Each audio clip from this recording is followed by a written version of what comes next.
evening, viewers, and welcome to this edition of NTV Sports Page for Friday, 20th of November. I am Curtis Morton.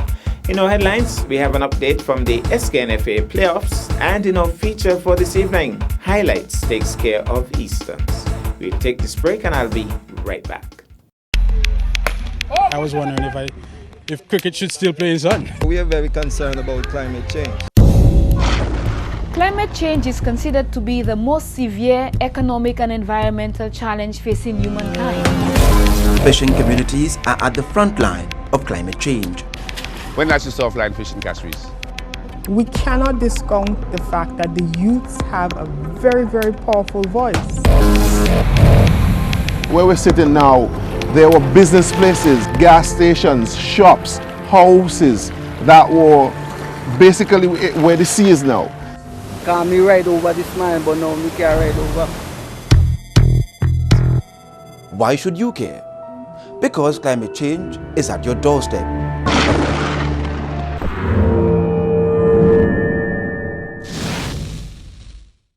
Well, I'm back and we start with football. Keon FC edged Garden Hotspurs 2-1 on Friday in the SKNFA Premier League, making the race for the sixth playoff spot very heated. Andrea Huey out of St. Kitts files this report. Hobson Enterprises Garden Hotspurs have to go the extra mile in order to clinch a spot in the Super 6 playoffs after losing 2-1 to Flow Fortune Rockets on Friday night in the SKNFA Premier League. Spurs needed to win that match to be in pole position to qualify. Instead, they will now have to fight three teams for the coveted sixth place in the inaugural Super 6 playoffs, Newtown and Old Road. Here are the highlights of Friday night's match, broadcast live on SK Newsline, Voice of the Caribbean Radio, and sknfa.com. Commentators Al Edwards and Essington Watts. Here they come again. Still in the box. Huggins, Champagne, chips over to the far side. Nelson shoots. Nelson scores this time. 1-0 to Keon. 1-0 to Keon. Keon up. Very good goal by Keon. It was coming. They had a very good chance early on. Didn't score, but then the ball got back in their possession, and they was able to score this time. Very good play indeed. Keon opening the scoring. Now they are 1 up and looking to get all full points from this game. Disappointment by Garden Hotspurs. As I said, they must win this game in order to keep their hopes alive of going into the final six. Keon looking good, looking for momentum. Jeffers picks it up. Then Pringle. Then Huggins. Huggins drops off to Archibald. Archibald up to Pringle. Pringle controls, trying to get on the young man. Gets there now. Tackle comes in, but the pass comes across the box. Shot and moving. Another save. They're asking for a handball. They're begging for a handball. And they point to the penalty spot.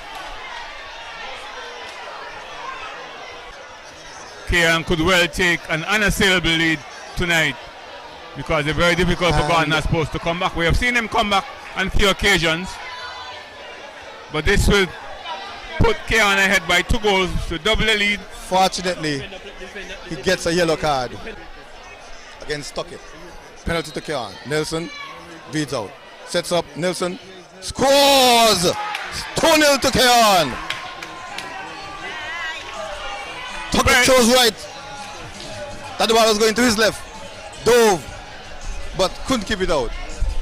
Very well taken free kick there by Nelson. Putting Keon, doubling Keon advantage. Keon now to go ahead.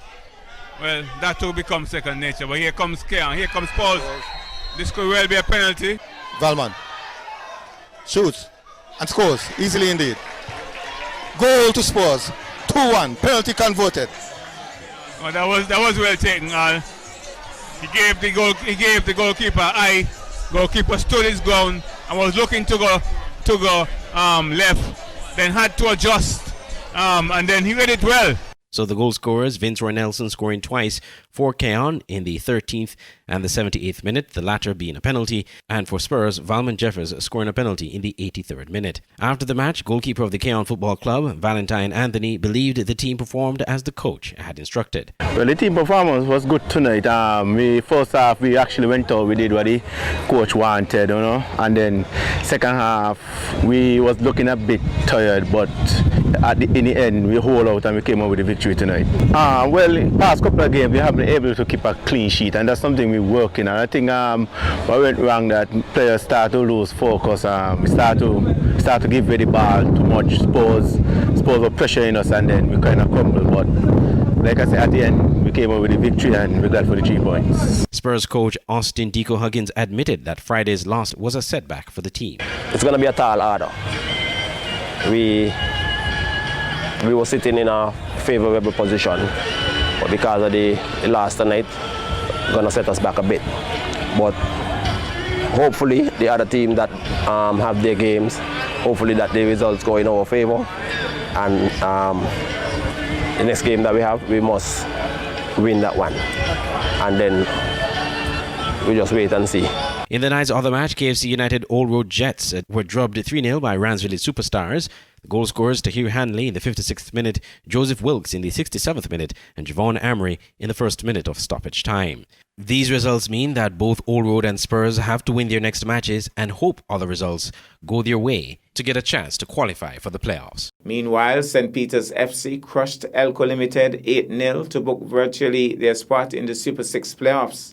In the meantime, St. Paul's dismissed Trafalgar South Stars 3-1 to continue their good record in the Premier League.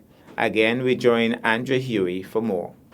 SL Horses St. Paul's United drubbed the Trafalgar South Stars 3-0 on Saturday night at the Warner Park in the SKNFA Premier League. Scoring for St. Paul's, Keith Freeman in the 37th minute, Donroy Libert in the 45th minute, and Anthony Keynes in the 83rd minute. The lone goal from South Stars came from Clarissa Gums in the 61st minute. Here are highlights of the match brought to you by the SKNFA in association with SK Newsline and Voice of the Caribbean Radio. Commentators Al Edwards and Essington Watts. Here they come, St. Paul's, Nurse. Try to free Freeman. Freeman gets it from Nurse this time, from Libert this time. Freeman gets into the box. Freeman slides it in. Freeman slides it in. Number 1. This time was on his stronger foot, Al. That was a very good one. He made a good run inside the box and just slid it across the goalkeeper. Goalkeeper had no chance. So Freeman continue in his goal scoring form. His last 2 matches he missed out, but this time he didn't miss out at all, scoring the first goal for St. Paul's. So St. Paul's on the way again for another victory. Yes, he does get the ball inside. Nice little back heel. Kimber pulls the trigger. Ball cleared and then finally scored. Looks like Donroy Libert is making a habit of it now. Scored in the finals for the FA Cup. The ball came out right in his favor and he slammed it in the back of the net.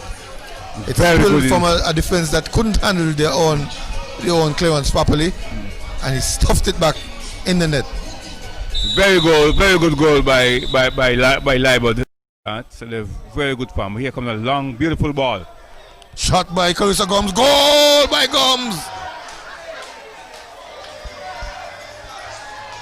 They have broken the clean sheet of St. Paul's. Answered one of our questions. Oh, that was absolutely brilliant. That's a long ball, a nice push of play. The ball was played to the wide right. It's come up. Shot on goal again. Clearance partially. Who's can shoot? Shot on goal. This time a goal from Keynes. Anthony Keynes. The right back. The number 2 man. Got all the way up in the box. Slammed it goalward from an acute angle. The goalkeeper was unsighted, and ball just curved into the far corner. The side netting. Very good shot indeed. As the goalkeeper was unsighted. There were so many bodies inside the box. Goalkeeper was very much unsighted. Coach of St. Paul's, Iroy Kunga Jeffers, was pleased with the win. What I think about the game, the thought about the game is that the most important thing was the 3 points. That's the most important thing, was the 3 points. Atkins Phillip, manager of Trafalgar South Stars, believes the team could have had a better result, but is confident his team will remain in the Premier League. Yes, we could have a better results because we kind of start slow tonight, and that kind of hampers us. We have an advantage right now. We have 10 points with at least 1 more games, and the other teams have 6 points. One have 1 more game with 6 points, and that definitely they can't make it. But the other team at Mantab, they have 2 more games as also. So we right now we on the brink of staying up. In the night's other match, St. Peter's crushed Elko Limited Security Forces 8-0 to all but book their spot in the inaugural Super 6 playoffs. Goal scorers Deonis Stevens in the 10th minute, Kirkland Harris in the 62nd minute, Tejan Isaac scoring 4 goals in the 60th, 66th, 69th and 74th minutes, Kareem Harris in the 77th minute and Taekwon Tyrrell in the 82nd minute. Finally, on Sunday, Sol IAS Connery FC registered a 3-0 victory versus Fast Cash Saddlers in a bid to build momentum as the Super 6 playoffs approaches. More in this report, we have Andrew Huey. Sol Island Auto Supplies Connery FC delivered a comfortable 3-0 victory over Fast Cash Saddlers FC on Sunday in the SKNFA Premier League at the Warner Park. Scoring for Connery, Tijani Fai scoring 2 goals in the 7th and 29th minutes, and Yuson Slater in the 80th minute. Here are highlights in the Premier League live broadcast brought to you by SKN Newsline and Voice of the Caribbean Radio in association with the SKNFA. Phipps just around it. Here comes Mitchum. Mitchum goes at goal. The ball bubbles off the keeper. A number of Connery players are there. They knock it back, cleared after the goal line, and then eventually goal because, yes, the goal has been given. A bit of goal mode confusion, but we saw the referee assistant on the far side, Delroy, running down the line, indicating that that ball had gone over. We didn't need to go to the VAR. Not at all. It was plain from the naked eye, so no need for the VAR for the video assistant referee. Connery had the players in numbers inside the 6-yard box and was able to push the ball over the goal line eventually after the ball bubbling around inside the box. Again he gets a break. The last time he couldn't collect on it. This time he's going forward. This time he shoots. This time he scores. Fires in the back of the net again. 2-0. Oh, that's a very good link-up play between Fai and Mitchum. Mitchum eventually providing the final pass in behind the defense. Fai had the speed, had the skill to get behind the defense and just place it away from the goalkeeper. Very good goal by Fai. Nice diagonal penetrating pass to Mitchum. Mitchum to Slater. Slater shoots. It's in the back of the net. Slater getting his goal in just 15 minutes. Came on 15 minutes to go. With a good shot, top of the box, move past the player, moves past the defender, shot and shot well. Very good shot indeed, very good movement indeed. Superb build up and a more sublime finish there by Connery. It all started with Mitchum in midfield. Mitchum, one of the best passers in the Premier League, pushed the ball in behind the defense, and Slater said they have to do some work, and Slater said they did the work, and a sublime finish there by Slater. Some crucial Premier League games continue this week with Esgrave Newtown United FC taking on Trafalgar South Stars at 6 p.m. and Elko Limited Security Forces playing Mantap at 8 p.m. Newtown is fighting for a place in the playoffs, while South Stars want to stave off any surge from Mantap or Security Forces to remain in the Premier League. Well, thank you so much, Andre. We'll take this break and I'll be back with our feature for this evening. Disability don't pick out, anybody can get about, so they don't deserve no knockbout. Hey, help your fellow man. Just one fall or an accident could put you out real permanent, so be compassionate and decent. Hey, help your fellow man. Disability, not inability. Anybody could get disability. Take the this out at disability. Hey, help your fellow man. Old and young could get disability. Rich and poor could get disability. You and me could get disability. Hey, help your fellow man. This message is brought to you through the kind sponsorship of the St. Kitts and Nevis National Commission for UNESCO, the Ministry of Community Development, and the National Association of Persons with Disabilities. Well, I'm back, and tonight cricket is in the spotlight. Highlights International trumped up another win in the ongoing T20 tournament being hosted by the Nevis Cricket Association. It was Game 2 on Sunday 15 November, played at the Eater Park, and they came up against the Eastern Steam. Highlights won the toss and batted first and were off to a flying start, with Mikael Louis thumping the ball around the park and the more sedate youngster Light Brown pushing the ball around for the ones and the twos before he was unfortunately run out. Older brother Jeremiah Louis had a brief but explosive innings, and the highlights team got to 161 for 6 from their 20 overs.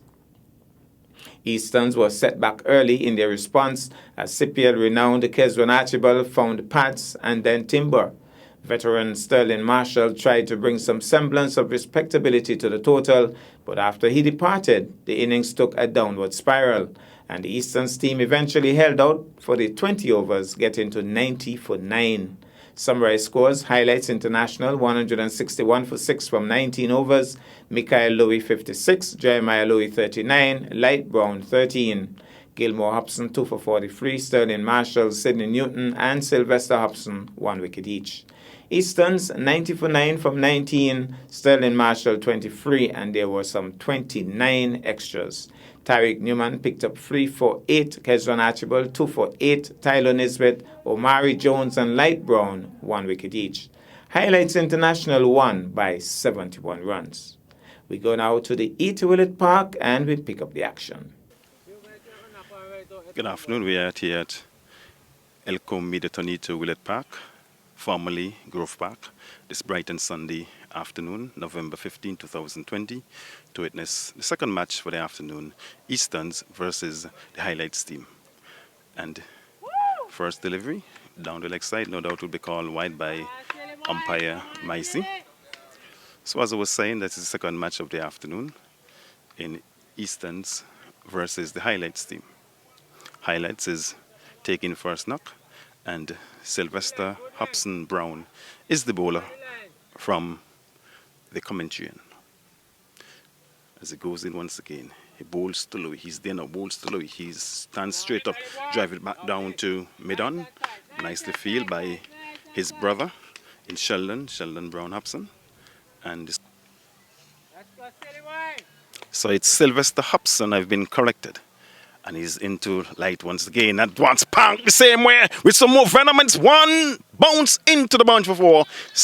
Almost same shot goes in, and no doubt he would have to think about his line and length when he's bowling to Louis. Louis seems as if that he's getting into his work now.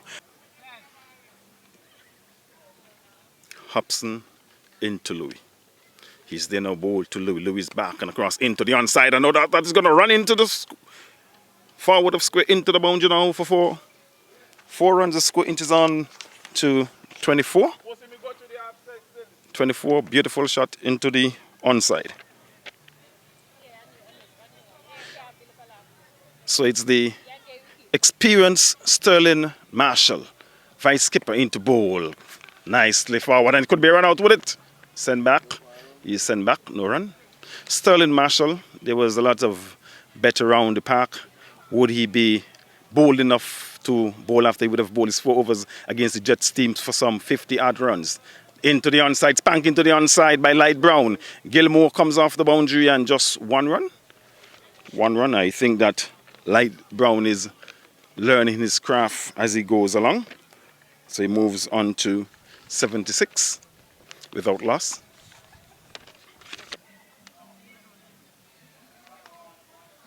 So it's Marshall this time into Louis.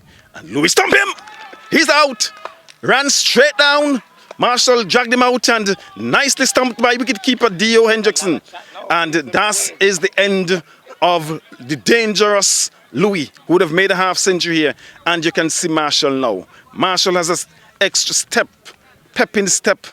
He has gotten his first wicket for the afternoon after he would have been hoiked for 4 runs. And so after we're in the 9th over, it is 81 for 1.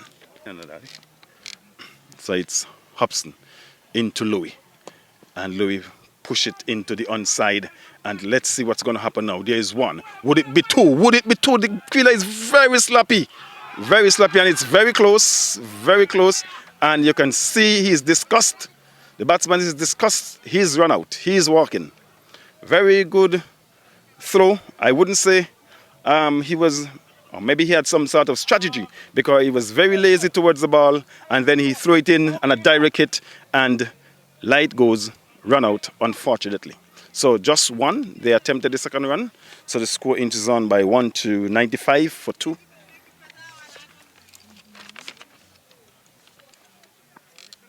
Marshall into Louis. Louis bowled him!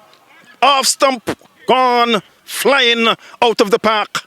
And Eastern celebrate the fall of Louis. It's a no ball. Anticlimax. It's a no ball.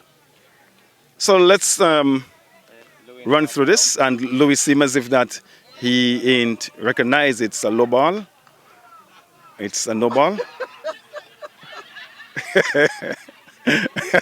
He's now asking for a helmet and change of clothes. This is really funny. This is really funny. But what might have been the cause? I don't think, let's see, we are not having the replay readily available. But I want to think that it might have been you had not the required amount of fields men in the circle. Because I don't want to think that Marshall would have overstepped just going in 1-2 paces and then delivering. So the skipper would have to look at his field and, make the necessary adjustments.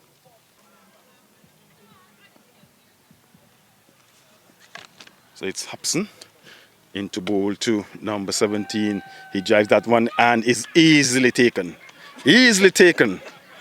Uncle, nephew in style.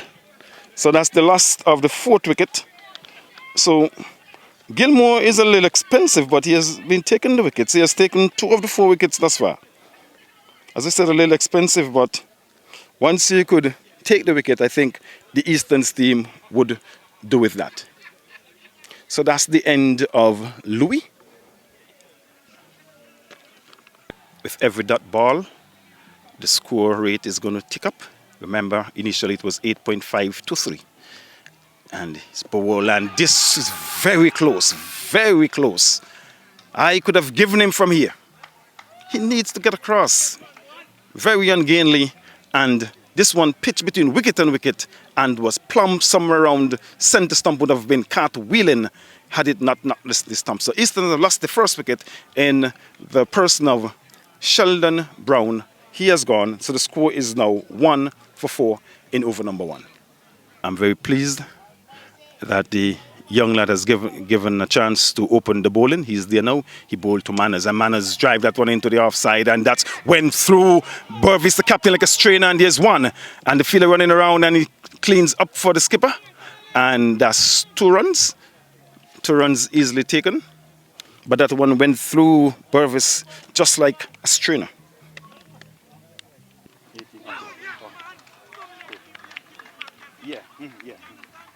Being bowled by a beautiful Yorker from Kezron Archibald. So Kezron Archibald, first delivery of his second over, beaten Dwayne Newton comprehensively, and off stump bail went flying, and Eastern has lost their second wicket, and it's now 18 for 2 after 2.1 overs.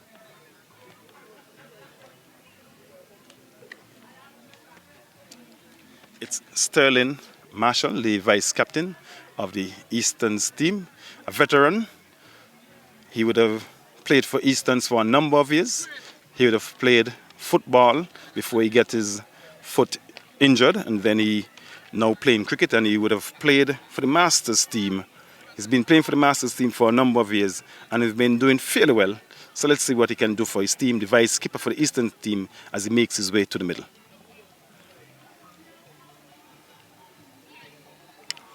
So it's Kezron Archibald into bowl to Sterling Marshall. He's then a bowl to Marshall. Marshall behind this one comprehensively push it back down the track. Nice to feel by Kezron. You could have seen this one was a slower delivery. Seems as if there's a change in feel. Is it a change in field direct or just a switch of personnel? Seems as if that might be just a switch in personnel. The man from third man, he's now going into the mid-wicket region, and the man from the mid-wicket region is now going into the third man region.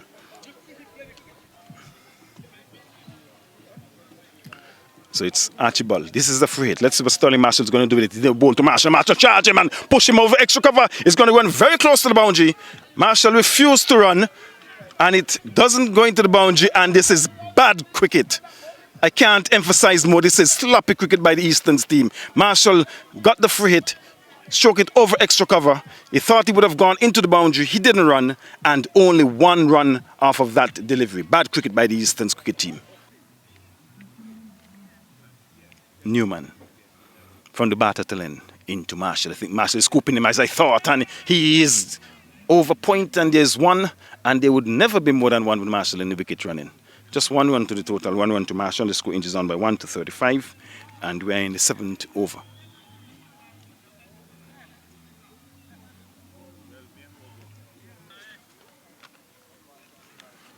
Jones is the name of the new bowler in for ball to Marshall down the leg side, and it's wide. But what I love about the highlights team, they are putting their youngsters on show. I think this is the 4th youngster I'm seeing. One opened the bowling, and 3 are bowlers, and 1 would have opened the batting, and it is very good for the future.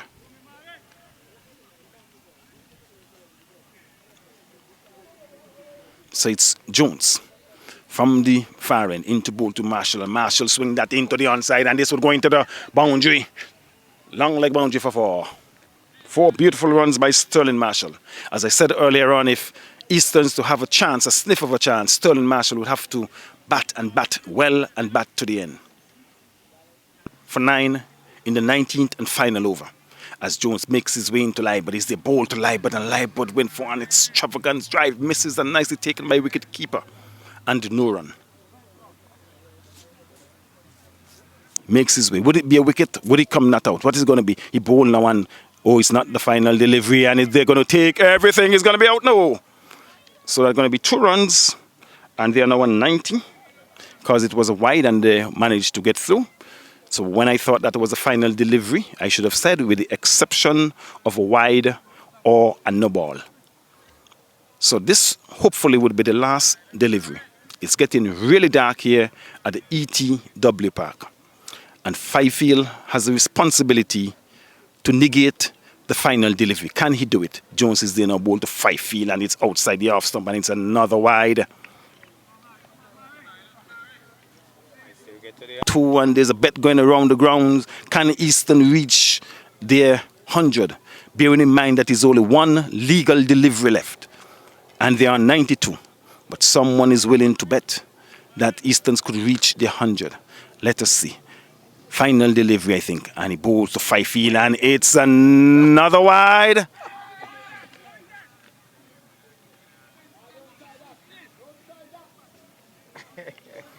It's another wide. 93. 93. So this is the 3rd consecutive wide bowled by young Jones. He was bowling well all afternoon, and now this is the final over. I don't understand. Fifield prepares to face to Jones. What is going to be? It's not a wide, and it's all over. Easterns would have negotiated the last ball very well, and they happened to come 93 for the last of 9 wickets. So they have something that they can take away from this game. The youngsters just need a little brushing up, and we would see. So bearing in mind that the Easterns batted first, the highlights team batted first, they managed to reach 161 off of their 19 overs. It was supposed to be a 20-over affair, but the Easterns had a slow over rate, so time cut when after the 19th over. So they managed 161 after 19 overs for the fall of 6 wickets, and the Eastern team will only manage 93 runs off of 19 overs for the fall of 9 wickets. So that is where we're going to leave here at the E.T. Willett Park. Highlights trumping over the Eastern team. So this is the 3rd consecutive defeat for the Eastern team. So the Eastern team will no doubt have to go back to the drawing board and see what they can do. So from us here at the E.T. Willett Park, we are signing out and say, God bless, and you continue to follow cricket as cricket continues to grow in Nevis. Well, that's our package for this evening and indeed for the week. I am Curtis Morton, reminding you that you can watch sports if you are not fit. But to play sports requires fitness, diligence, and sacrifice. Have a good night and a great weekend.